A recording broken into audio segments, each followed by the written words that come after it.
Good afternoon. I'm an accelerator physicist at Stanford Linear Accelerator Center. And what I'd like to talk about today is not my current work, but it's what I did as a grad student and a postdoc. And I need to say that the views presented here are not those of Stanford or the U.S. Department of Energy, but they're my own. What I want to talk about today is radiocarbon dating, and we want to touch on what it is, how well does it work, and what's it good for. And this ties in with one of the themes of the conference, which is using science in service to God and God's world and to our fellow man. This is an applied science topic. It's used in all sorts of areas of science today. I should also mention that the ASA in the past various ASA members have been very involved in radiocarbon dating. Larry Culp, who was one of the early active ASA members, was very involved in radiocarbon dating in geological context. And Edwin Olson was also very involved, and he did some fundamental work on looking at radiocarbon dates of various types of materials, how reliable they are, and some of that work is still being referenced today.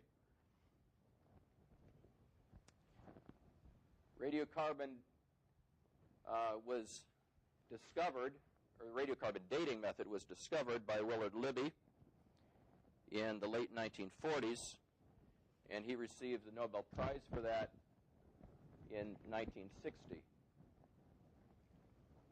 And as the prize states, it was for his method to use carbon-14 for age determinations in archaeology, geology, geophysics, and other sciences. Climatology is one area that's come on board recently that wouldn't have been on the radar screen back then, but radiocarbon is used in all of these areas. How does it work? There's three natural isotopes of carbon.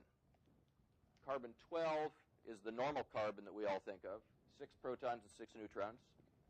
Carbon-13 is a stable isotope, has 1 extra neutron, and it accounts for about 1% of natural carbon. And then carbon-14 has an extra neutron, and it becomes unstable. And it accounts for about 10 to the minus 12th of modern carbon.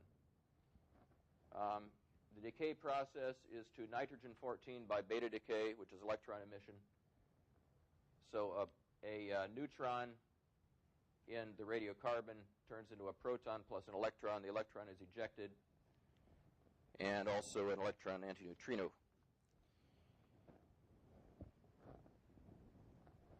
Carbon-14 decay. It's a random process. We heard some mention of radioactive decay earlier. It's a random process with a probability of decay that's a fixed constant, independent of time and environment and anything else we can think of. And it should be just a function of the nucleus itself. It's a fundamental, the decay is just a fundamental property of the stability of the nucleus.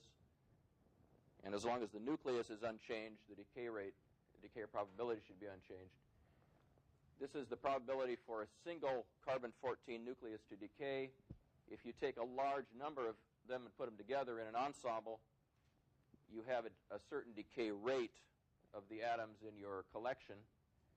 And if that's integrated, it gives the familiar exponential decay curve, e to the minus lambda t. And some think this is sort of mysterious. Why is it exactly exponential? Why would it not be some other slight variation? Well, that all goes back to being a constant probability of decay. If this is going to be a different decay curve, that implies that the decay is not constant. And everything we know about radiocarbon and about beta decay is that it is constant. The tests say that. The theory says that. So the decay is often expressed as the half-life. What's the time that it takes for half of the atoms to decay in an ensemble? And that's around 5,730 years. there's two values that are used. 5730 is the more accurate value, but 5568 years was the value used by Libby.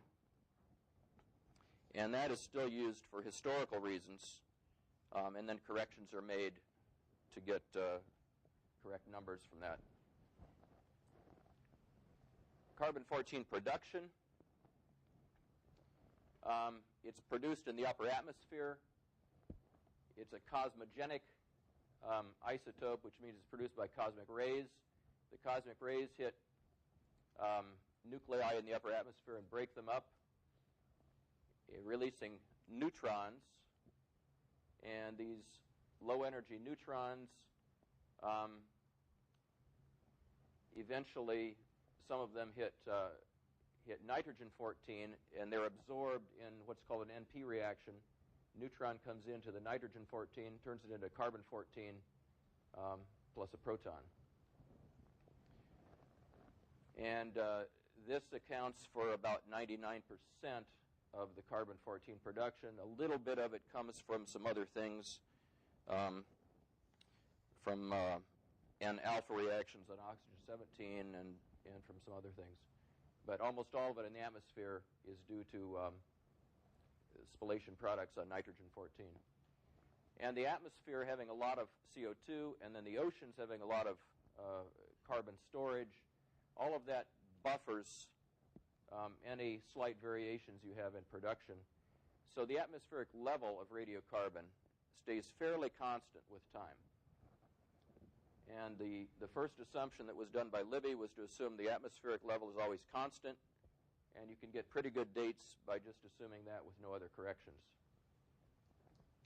This diagram comes from a book by Irv Taylor, and I don't know if any of you know his name. He's one of the leading guys in archaeological research of radiocarbon, and he's an interesting fellow. He was raised Seventh-day Adventist and then went off and got into this field and was somewhat ostracized from his circles.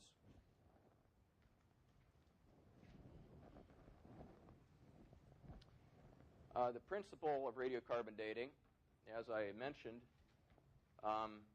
we assume that we have a constant ratio of radiocarbon in the atmosphere. Anything living will have that same ratio because it's in equilibrium with the atmosphere through its food sources, which ultimately come down to plants, which get their carbon from the atmosphere. And then all we do is measure the current radiocarbon content in an organism, and by comparing that to the modern atmospheric content, we can get how long it was until the organism died and went out of equilibrium with the atmosphere. So this is generally expressed as a radiocarbon age in years BP, which is before present, but then you have to define present. So the definition of present or modern, if you're talking about percent modern carbon or fraction modern, it's defined as the level in 1950. Based on, and this is based on an NBS or a NIST standard of oxalic acid, and there's other secondary standards. So the reason it's done, it has to be done with a fixed date, because otherwise, if you publish, you'd have to figure out how many years old the thing was. You'd have to take into account when the guys published his article. So you want to use a fixed date so that you can say so many BP and have a number that's reliable. There are some corrections that need to be done for radiocarbon. One of them is mass fractionation.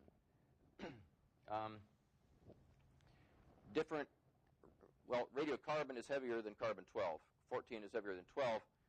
And certain processes like diffusion will preferentially take one over the other. And so you can get certain biological processes that will enrich or change the ratio of carbon-14 to